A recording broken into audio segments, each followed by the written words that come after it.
This is the new playbook for brands to win on social media in 2025. And if you are creating on social media at all, if you advise or work for brands or work in marketing, or if you have your own brand, it's kind of crucial to understand this. This is a version of a talk I give all the time at corporate offsites and in presentations and workshops I do with brands. So I've refined this pretty regularly over time. And it goes through three things: the foundational content, what every brand should be doing, like table stakes for modern brands on social. And then it goes through growth social.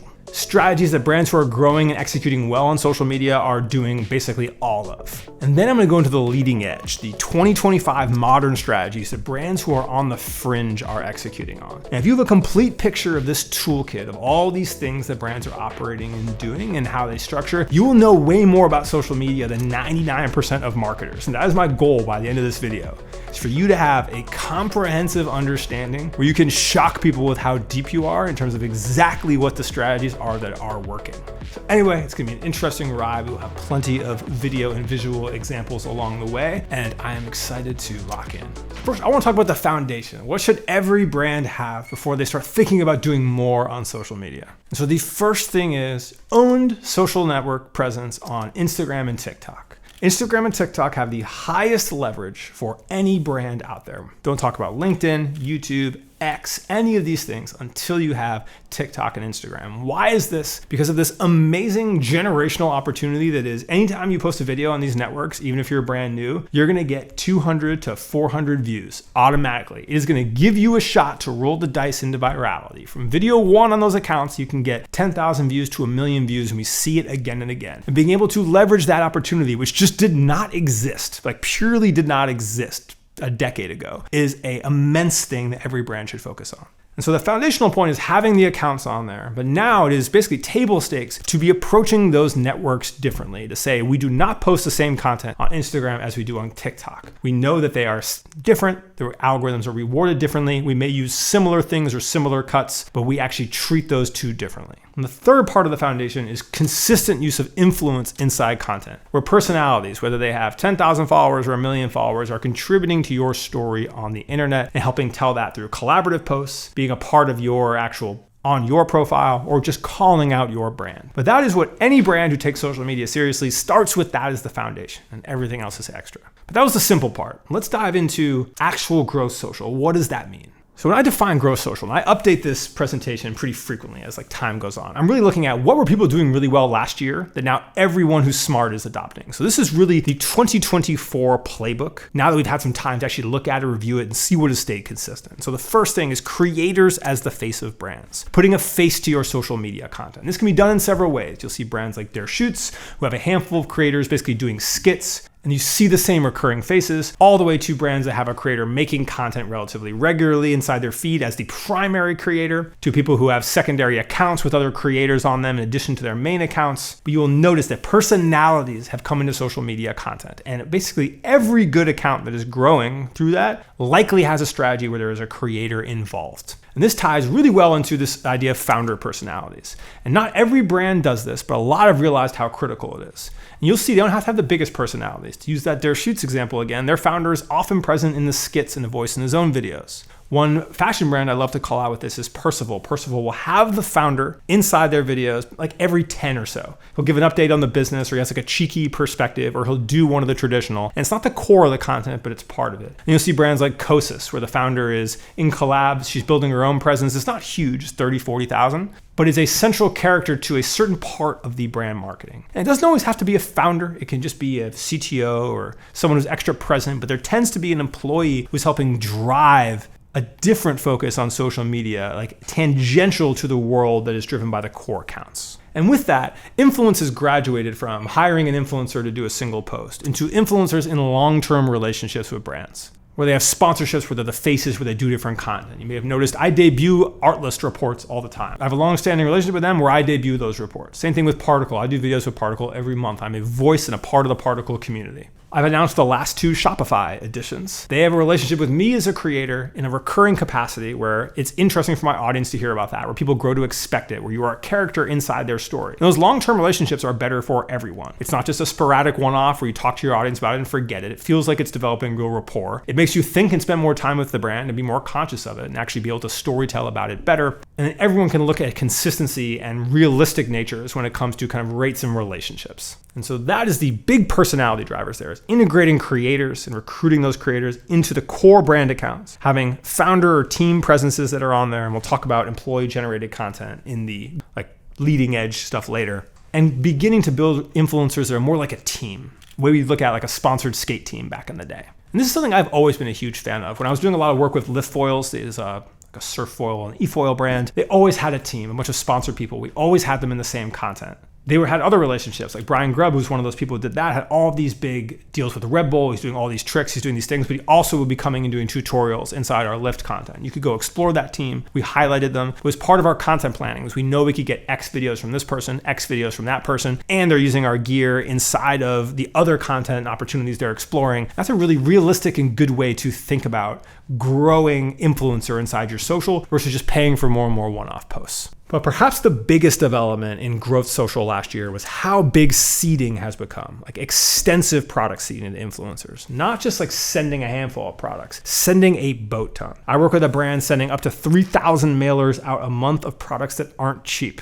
Inside one of my brands, we are sending dozens, and brands are realizing that just sending stuff out with no expectations and beginning to have those relationships and watching people post and knowing that creators need things to talk about as well becomes useful. And big brands are adopting as well. I got an ESOP package the other day, which is something I never expect a brand of that caliber to be starting to seed, especially to creators that are relatively fringe like myself. But that is where we've gotten on this, is that they are thinking in terms of scale of that as well. And to do this, I'm going to break down some management of this and how to do this well. We'll get briefly into tactics here before I go back high level. So usually how this works to do this well, there's a research portion of this. A lot of this research happens on TikTok or happens on tags on Instagram. Look at who tags the brand on Instagram. You can find it there. You search TikTok, you search review, you search the brand name. You will find hundreds typically for a brand. You do that throughout your category. You make a list. You do outreach to those people. And you're literally DMing them from a brand account or using an email if you find an email to get an address to send them stuff. You are monitoring all this in a spreadsheet because there is no software that is actually good for this. There are some that try. And then you are kind of noting, okay, did they receive the product? You're following up and they did receive it to see how it went, and all that needs to follow a cadence. Did they actually post? You have to monitor because stories and stuff like that, sometimes it can slip through. So it matters to actually check in on these creators. You see if they actually engage. If they did engage, you're actually notating that so you know if they engaged. And you're beginning to build a list of people that actually post when you send them stuff. And then you're noting who has results. Because if you've got a bunch of followers from something, this is why I encourage influencers to do feed posts a lot instead of stories, is people can see more result from that and be like, hey, that got 10,000 views or 100,000 views. They're beginning to be interested in introducing those people into campaigns. And it's a graduation from, I just hit them up and I gave them something, they didn't respond,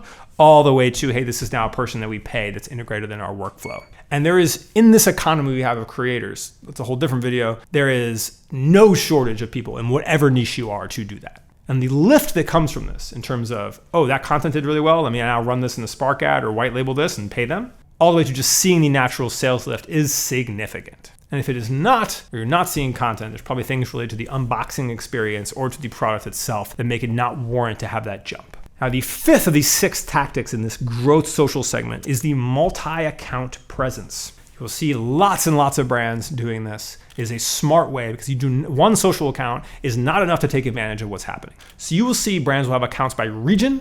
So for instance, one thing we had done at Gel Blaster, I've talked about a few times, is we had accounts for Mexico, we had accounts for Canada, for Germany, for UK, specifically supporting those retailers and their initiatives when we were distributed globally, and actual creators who made content in different languages or different accents around that. So regional is an approach a lot of brands do. And you will get a creator in that region, posting from that region with that account in that language or in that dialect, doing things that are particular to that culture, and it works really well. The second multi-account item is by style. So you will notice, hey, we actually have a more candid account, or we have people that look different on different accounts. We have, like in cosmetics, it's like, hey, we have girls with different complexion or different racial backgrounds or facial structure or eye types. That's important because people follow people that look like them and have similar problems and similar encounters in their life to them. Same thing in fashion. You will notice, I actually did a study for a major retailer for this where we were interviewing Gen Z people where they follow people that look like them and check what outfits they have from fashion influencers to then decide what they were going to wear. Not necessarily to buy the product, but to say, oh, how am I going to style these like denim jeans or whatever it looks like? And it's because they find people with their body type to see what looks good on them. And that is a whole subculture. So styles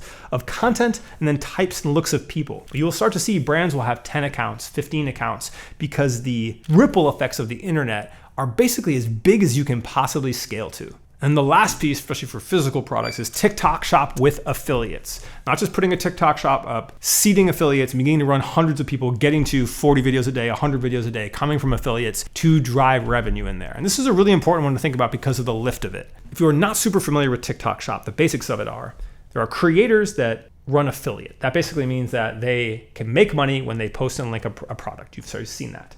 Now, they are in high demand. There are lots of those people out there, especially if you can actually drive some revenue. So they are constantly gifted products. You have to have a program to reach out to them and get them to gift their products. Rarely are you going to have good creators actually request it. Now, none of these creators also get on retainers who are actually paid a monthly basis to do X amount of videos for brands. And so brands are constantly hunting those down. But what happens is, with that commission, the TikTok shop sales coming in, you are still beating most retail margins. And there's a lot of scale to it. Because you'll notice the bigger brands that are operating at this, who are doing $1 million a month or even hundreds of thousands a month, multi-million a month, are running so many affiliates and creators. There's so many videos about their products hitting at various degrees that it has a lift on Amazon, it has a lift for brand recognition. Can you imagine if by purely off commission, you could incentivize, commission and grit to be fair, you could have hundreds of people every month posting about your brand on the internet that aren't influencers you pay. It is a majestic opportunity for brands and one that everyone is taking serious in this growth social lens. So now we get to the fun part, the leading edge. What are brands that are on the tip doing right now? What are the people that are standing out happening like as we speak, as I make this video in June 2025? So first, this idea of video series and brand TV. This is one of my favorite conversations because this is where you get all the people being like, oh, the budget, they need tens of thousands of dollars an episode. One dude or girl with a mirrorless camera or a full frame or whatever it is can work absolute fucking miracles. And if you are denying that, you do not know what you are talking about and you are going to get left behind by this era. I have seen shoots now that look like they're full production shoots. There's literally a person shooting someone one way in a conversation, then turning around and shooting it the other way with the same camera and like moving two lights and getting the same results that you normally have a crew for. And this is where we're at with technology, with the savvy of this younger generation of videographers, and with the run and gun nature of brands making great content. But you'll see all these brands who are doing brand TV. Alexis Bitar, probably the most prolific, who created the series that got so popular that like they have LaRoche kind of crossing over into it and like minor celebrities inside of it, all the way down to the lower production where you have Mohawk Chevrolet remaking The Office inside of their car dealership. But basically this is brands who are saying, hey, in addition to our normal social, on those channels, we're gonna have a recurring series every week or whatever it is, where we are treating it like we're making TV. That is something a fringe groups are doing. Ritz-Carlton did it recently. It's going from small brand to big brand, and it is a super savvy way to approach content, because the reason this works is we are in this consumption shift where people are just moving from TV and streaming to social increasingly. And if they are doing streaming or watching TV, they also have social on at the same time. And by replicating formats that people know inside that social, it works and it helps brands be more entertainment and less purely selling. The second thing, probably the most talked about this year, is clipping and distribution and services like WAP. So what this means is you are hiring people, whether one-off or are putting it out there to a community, to clip videos. Basically take your existing content archive and put them out on other accounts to gain additional distribution. This happens in two ways. One, you employ someone to actually make those clips and put them out there and pay them a fat fee, maybe an incentive to say, hey, you're gonna make these clips a month, you're gonna post them on these accounts. Second is you do a bounty inside programs like WAP, where like, here's a training, here's our archive, we will pay you $2.50 per 1,000 views. I think that's what Goalie is paying right now. I can confirm it, I have it on here, that's exactly what they're paying right now. It's easier to do this for personal brands, right? That's why you see people like Bread Scales has a great channel. People you've seen do this and help them blow up. Drewski has a channel. They're offering much less, but it's easier for you to be able to blow up doing that. And those bounties will rise over time, but you can basically pay for views being circulated by people clipping content. The power of this is massive as well, because someone can feel like they're everywhere and the algorithms are smart. And if you start to watch a Brez video, you see 14 other Brez accounts suddenly conquer over your timeline. It is a genius way to get faces out there that started with personal brand. This dates all the way back to the Tate era, was the original playbook for this. It's now been kind of commodified, and now is in the brand era where Goalie's on the fringe. Goalie's one of the, aren't familiar with them. They're a TikTok shop like hero story, and they're leaning into more fringe stuff. They worked with them for TikTok shop, and it's also like helped turn their company around from near bankruptcy. And more brands are to follow if they have the right catalog and they fit the right mold. Then we're entering into long form on YouTube. YouTube is one of the hardest content types to break as a brand. You'll see brands that do it really well either have personalities to lead it. I'll call out Represent, or I'll call out Minted New York, because they're basically just documenting their founders working out and doing stuff around running a brand, which is just compelling content for male consumers to just have on the TV. And that's a great angle for it. But if you don't have those kind of personalities in your brand, it's a little bit harder. Or you have basically just YouTubers who are starting brands, or you have brands that are treating YouTube like YouTube. WAP being another good example of that, where they're going and doing YouTube style long form videos about people with an aspirational lifestyle who are doing clipping, etc., and kind of in that culture and telling amazing, dynamic, well-edited stories.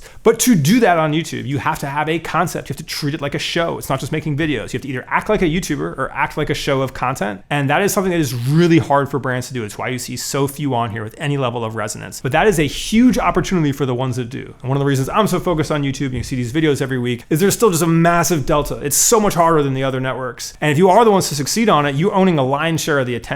Like, not to cut y'all in on a secret out here, but like, there's not many other marketing creators out there. There's not many other marketing creators getting these views. Most of the videos about marketing that get views are kind of older videos that I'm sitting in the algorithm. I'm one of the only ones putting up those numbers, if not the only one doing like real B2B like that. And that has a monopoly over people's mind share that is like unassailable. And the longer you keep doing that and the farther ahead you are, the better it goes. And it's actually shocking to me how far ahead this is and how few people are competing to keep up. That's a separate video. Then we go into EGC. There's 3 more left in this leading edge category. So EGC is employee generated content. So we're in this era where Gen Z is deeper and deeper in the workforce. Gen Alpha is about to start coming in the workforce. And if it feels like half of Gen Z are creators, it's because it's probably true. There are so many people who are native to making content. It's natural for them to make content at their jobs. It's also natural for them to be on screen or want to be on screen or see where that takes them. So you'll have brands, Remy by Riley is a great example, where their employees are part of the content. The Remy by Riley account is funny because literally it's just employees doing trends and not even talking about the product, but they're just like running content for fun, basically. And this is a good model for brands to begin to inundate themselves into the culture, to gain exposure, to leverage the fact a lot of their employees want to be creators. Complicated in other ways in terms of how do you actually incentivize this or reward this or pay for this and what are people's work responsibilities. But more and more brands are putting just separate employee channels or employees on main more and more frequently. And then we enter into niche social. For instance, Snapchat, still big for brands. NYX Cosmetics is a big Snapchat. If you are targeting Gen Alpha, Gen Z, and you are not on there and you're a brand that's more consumer focused, like you need to hire some younger people to help you navigate that. And even Substack. So Rare Beauty just launched on Substack. A friend of Hyper, Casey Lewis. Now, Hyper's our newsletter I have with Clayton. We've interviewed her a few times. An amazing Substacker is helping American Eagle do a Substack. Where they're looking at, hey, let's find some of these niche communities, smaller things. It may not be worth our full social time, but if we're already good at all this other stuff, this is something we can lean into at a reasonable budget to find a more niche focus. Again, you only get to once you're at the leading edge. The way I like to break this down is you have to do the foundation, master everything in growth social, then get into things that are on the leading edge. And you will see there are teams, once you start getting in the flow of this, it becomes much easier than what it looks like here. And the last piece is the mass seeding affiliate and training. That's when you start talking about they're seeding thousands of affiliates, thousands of influencers every week with new product. You're adding tons of affiliates on a TikTok shop, as many as you can. And then you are training. The step that goes beyond that is you're starting to recruit from your community. You're starting to find people who are trying to be influencers in your audience and coach them up. To find people who aren't affiliates yet on TikTok, but make good videos about your product and making them into affiliates. This is the real edge. It's like you're basically being, we have to drag those people along with you. You can't wait for people to do it. You're better off recruiting them, bringing them into the light and having them stick with you is like the very, very, very leading edge of what's happening right now. That's the social landscape. That's what brands are doing, like at every tier and capability. That's every one of those tactics, at least a brief summary. You will never find content as comprehensive about this on the internet. Frankly, I charge a lot of money to do this in person. Basically, I don't think anyone who's actually done this in person will ever see this YouTube video because my audience here is much younger. But if they do, actually the value goes into, let's actually workshop this through everything your company's doing today. What's the status of each one of those? Which one of these is actually a priority? And what are the steps to act on that? And even just the hour you spend on that has a massive value, and that's where I come in. But if you've ever wanted that comprehensive look at this is a great video for it. I will probably update this if this does well next year because these things naturally change. If you have any questions about these different content types and styles and things going on here, let me know. I'll either tackle in the comments or try to hit on another form of media. I appreciate y'all watching so much. I will link some other brand social content here, marketing content that's relevant. Thank y'all so much for watching.